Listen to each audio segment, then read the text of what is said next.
Hey everyone, it's Sekaar, and today we're going to be going over my StamSorc build that I've been using lately for update 40. I think this build's been a lot of fun. It's a little bit different than your average StamSorc build, and overall, I just find it to be a good time. So I kind of wanted to share with you guys one quick thing real quick before we get started. If you're not subscribed to the channel, I would highly appreciate that. We're really close to hitting 8,000 subscribers, so every single new person that does that really helps me out a lot. So without further ado, let's get started.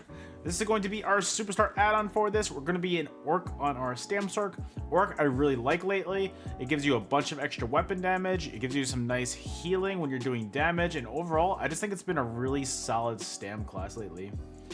We are going to be having 27 points into health and 37 points into stamina to give us a max magic pool of 16.5k, a max health pool of 35.5k, and a max stam pool of 22.3k. As far as our vampire goes, we're also going to be vampire stage 3 to get that undeath passive, because undeath is awesome and I love it.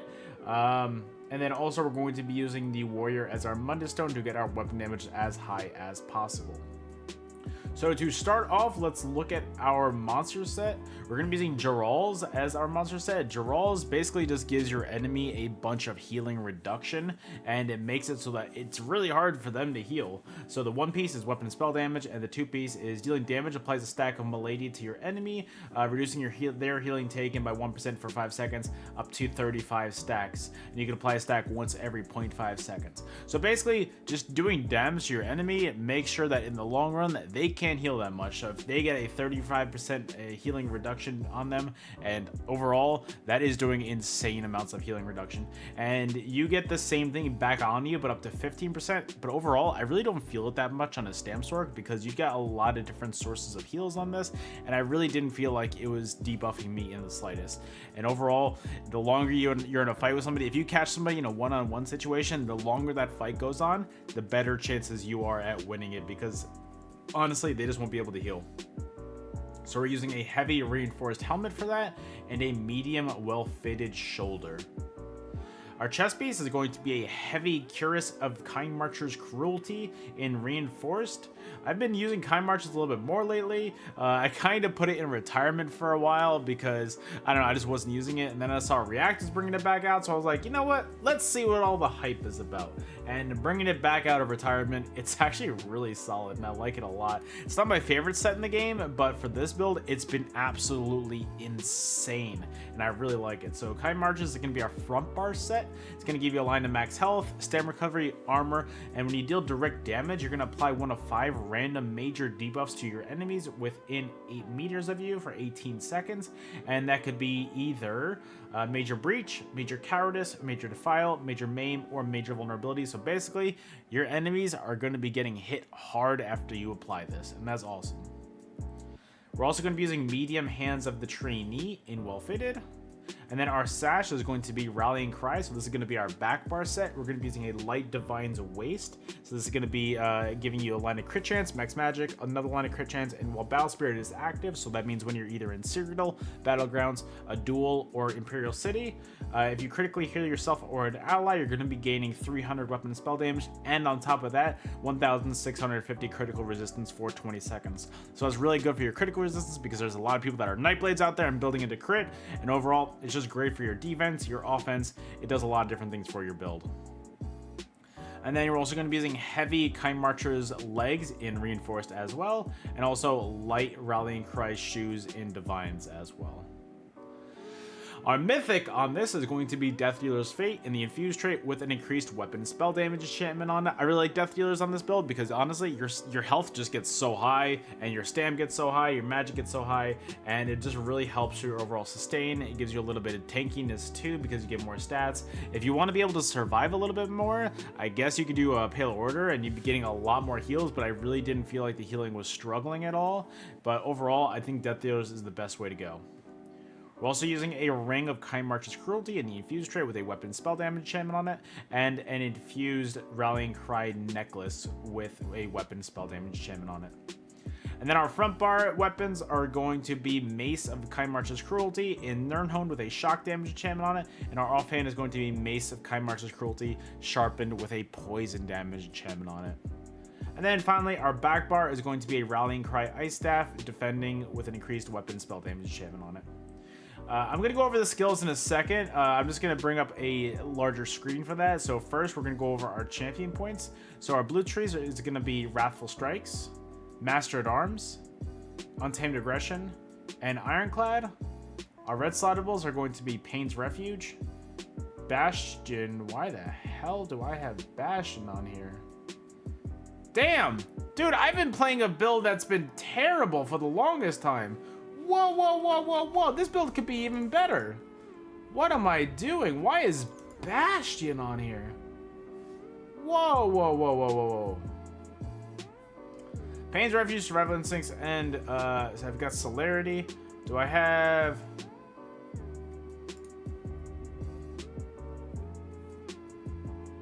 Sustained by Suffering.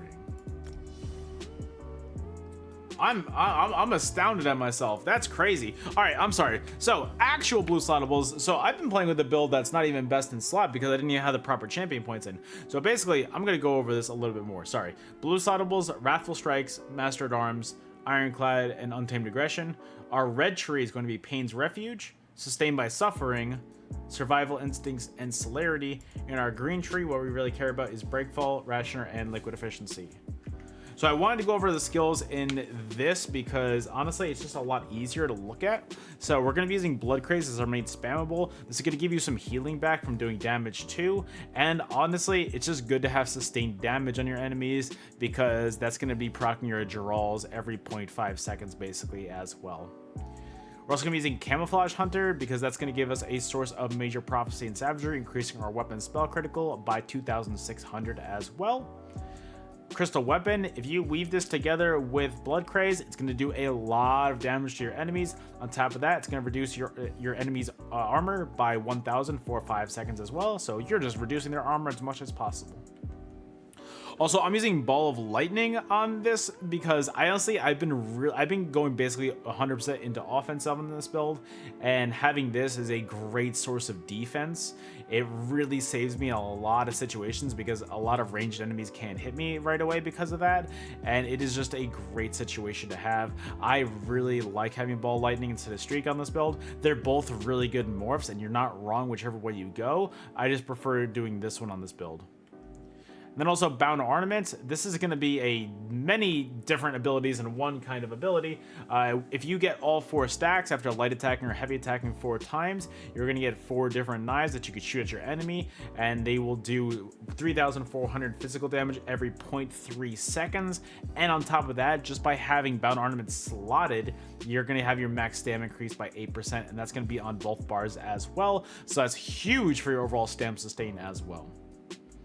And then Dawnbreaker, obviously it's one of the best ultimates in the game. The reason why I'm using Ball of Lightning is because I'm using Dawnbreaker on this build, and that's my CC, and I just really like using this. It is a lot of burst damage to combo with a Crystal Weapon Blood Craze combo, and it is just a great source of damage on this build. I've been hitting really hard with it. Our back bar is going to be Critical Surge. This is going to be your source of Major Brutality and Sorcery, increasing your weapon and spell damage by 20%, as well as that. Also, critically damaging your enemies is going to heal you for 3,366 health, and that can occur once every 1 second. And you're doing a lot of damage on this build. You have some nice dot pressure, so you make sure that you're having this up at all times because that is going to give you a lot of health back as well. Also, we're going to be using a Hurricane. This is going to be your source of Major Resolve, increasing your physical and spell resistance by 6k. On top of that, you're going to get Minor Expedition, so that's going to increase your movement speed by 15%.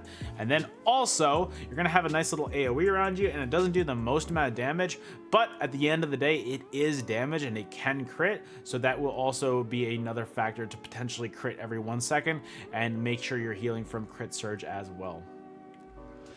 Also, we're going to be using Resolving Vigor. This is going to be a nice 5-second heal over time. It's going to help you get right back up to full health. And on top of that, you're going to get Minor Resolve, increasing your physical and spell resistance by 3k for 20 seconds as well. Dark Deal, this is going to be your source of sustain and healing. So you're going to sacrifice a little bit of magic and you're going to get some health back and stand back as well. And on top of that, you're going to get Minor Berserk and Minor Force, so it's going to increase your damage done by 5% and your critical damage done by 10% as well.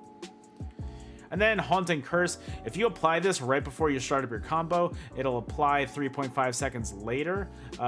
It is a great source of burst damage. If you could time Haunting Curse up with your Dawnbreaker and then your other abilities, your Crystal Weapon as well, you're doing insane amounts of burst damage. I've seen it to where I have my Haunting Curse go off at the same time as my Dawnbreaker and one of my crystal weapons and rending basically in like a 1 second span, and I've seen an enemy go from 100 to 0 health in like literally 1 second, and it was crazy. I felt like a magician. I just made them disappear. It was awesome. And then I like using Summon Charge Atro for multiple reasons. I know a lot of people like to use Undo on the back bar for that minor protection, but overall I really like this for multiple reasons. It gives a lot of AoE pressure.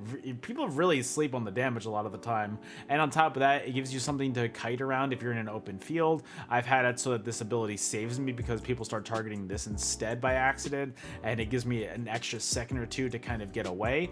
And on top of that, clearing flags with this, if you're taking a resource, it's crazy. It does so much damage. And on top of all of that, actually, no, never mind. I was gonna bring up another point about having your stamina recovery increased by 20%, but I mean, I already have Haunting Curse on my back bar, so it doesn't matter. And that's it. I feel like I've gone over everything. Oh yeah, we're also using Jewels of Mizrael as our food to increase our stam magic recovery by 315. It also increases our max health by 3,400. And we're also using tripods on this build because tripods are king. So overall, I really like this build. I think it's really strong. I'm waiting for my Rallying Cry to proc. Okay, didn't proc. Come on. Come on, Rallying Cry, please proc. Hello? Rallying Cry, please proc? Okay, I'm embarrassed. Okay, there we go. My Rallying Cry finally proc. So we can see my weapon damage gets up to 6,500 right here. I think that's a really high number. Our spell crit gets up to 34.4%. Our spell pen is up to 7,100, and that's before we can apply Major Breach with Kind Marchers too. So overall, I think the stats on this are really, really strong, and I really like it offensively. I feel like it's been a really solid build, and my healings felt really nice on this build. I really feel like it's everything that I've wanted in a build lately. So overall, that's really it, guys. If you have any other questions, please ask below in the comments. I would highly appreciate hearing from everybody. Again, if you're not subscribed to the channel, please do so. Hitting that one button really does help support me a lot. Also, if you're still listening and you're just chilling here, if you want to follow me on Instagram, I'm trying to be more active with my Instagram. Follow me at Sekaar TV. I would really appreciate you guys stopping by and just hitting that follow button over there as well. It would mean the world to me. So guys, thank you so much for being here. Thank you for watching to the end, and I'll see you guys on the next video. Later.